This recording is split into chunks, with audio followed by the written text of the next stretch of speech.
Assalamualaikum warahmatullahi wabarakatuh. Seluruh mahasiswa yang mengambil mata kuliah Filsafat Pendidikan Islam, di awal ini kita akan berbicara tentang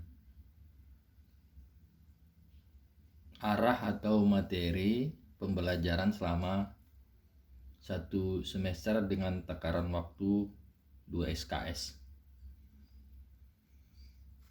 Tujuan dari mempelajari filsafat pendidikan Islam tentu harus disesuaikan dengan visi Fakultas Tarbiyah, utamanya di Prodi PAI. Kita mengetahui bahwa Fakultas Tarbiyah adalah lembaga yang membentuk sarjana muslim beriman dan bertakwa kepada Allah Subhanahu wa taala, berakhlak mulia dengan mengetahui pengetahuan agama Islam, terutama dalam bidang pendidikan Islam dan keguruan. Oleh karena itu, kita tidak boleh keluar dari harapan terwujudnya sarjana muslim yang akan berbakti sebagai guru agama Islam. Oleh karena itu ada kewajiban untuk membentuk pemahaman dan penguasaan terhadap berbagai materi keilmuan sebagai modal memahami problema dan memberi solusi pemikiran dalam pengembangan pendidikan Islam.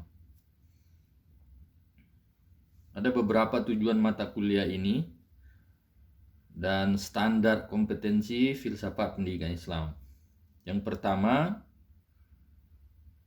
diharapkan mampu memahami secara integral dan komprehensif tentang hakikat filsafat pendidikan Islam, tujuan pendidikan Islam, unsur dan dasar pendidikan Islam, kurikulum pendidikan Islam, serta pengembangan pendidikan Islam.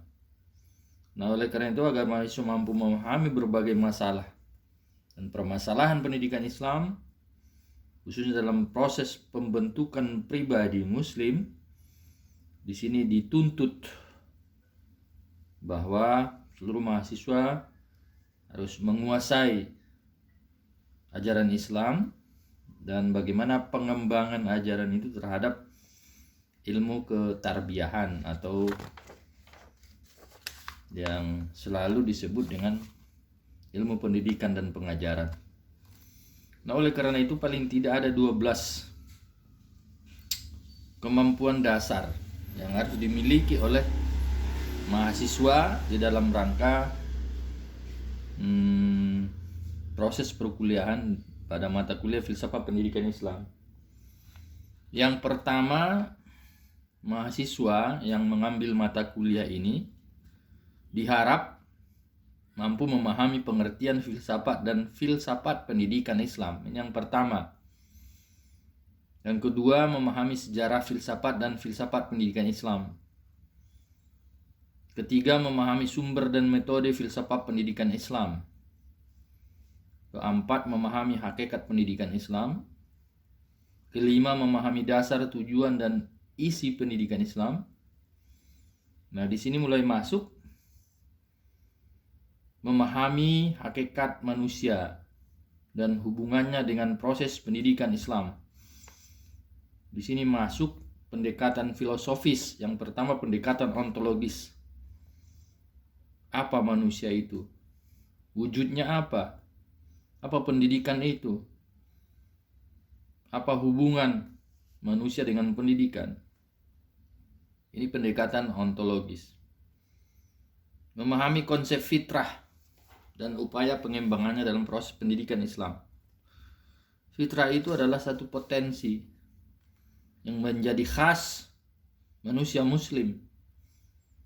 Walaupun sesungguhnya fitrah itu sendiri dimiliki oleh setiap manusia, tapi dalam proses pengembangannya sudah menjadi pemahaman dasar bahwa dalam mempertahankan fitrah, watak dasar manusia dilahirkan, yang cocok hanyalah ajaran Islam, bukan ajaran yang lain. Nah, disinilah terlihat keistimewaan ajaran Islam. Yang kedelapan, memahami hakikat ilmu pengetahuan dan hubungannya dengan proses pendidikan Islam. Di sini ada pendekatan epistemologis. Ilmu itu milik siapa? Sumber ilmu itu siapa? Bagaimana manusia berilmu?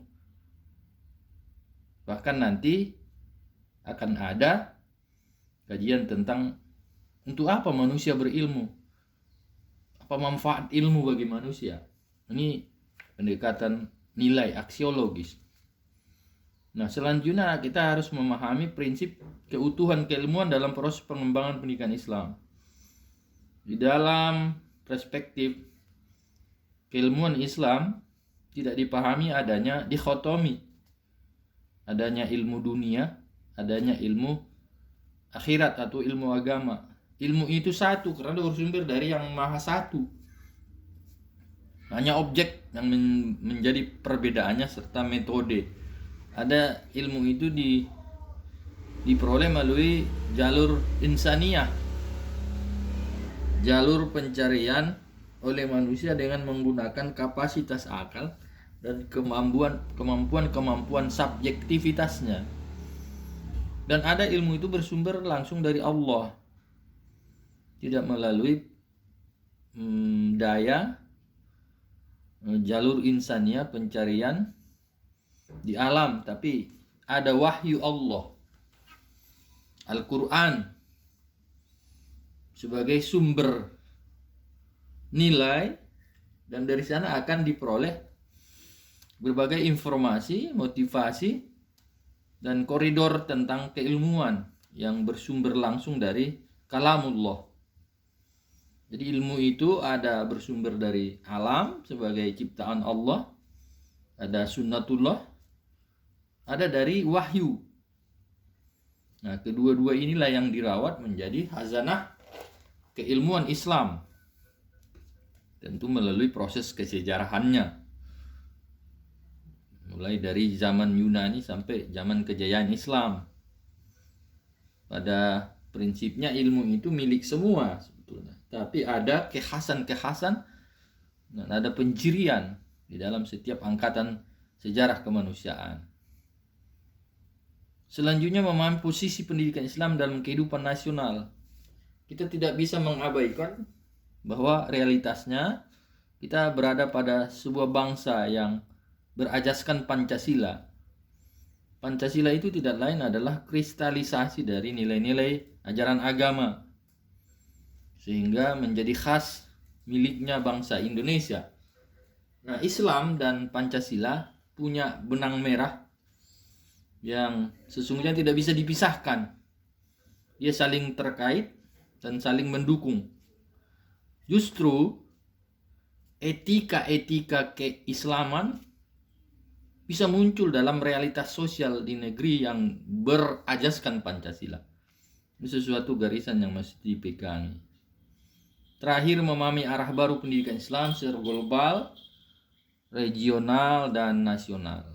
Jadi pendidikan Islam itu memiliki khas, terlihat di pentas dunia internasional, regional seperti Asia, dan nasional seperti di Indonesia. Ini adalah beberapa hal yang menjadi kajian dan telaah kita di dalam mata kuliah Filsafat Pendidikan Islam. Selamat belajar dan silakan baca teksnya. Assalamualaikum warahmatullahi wabarakatuh.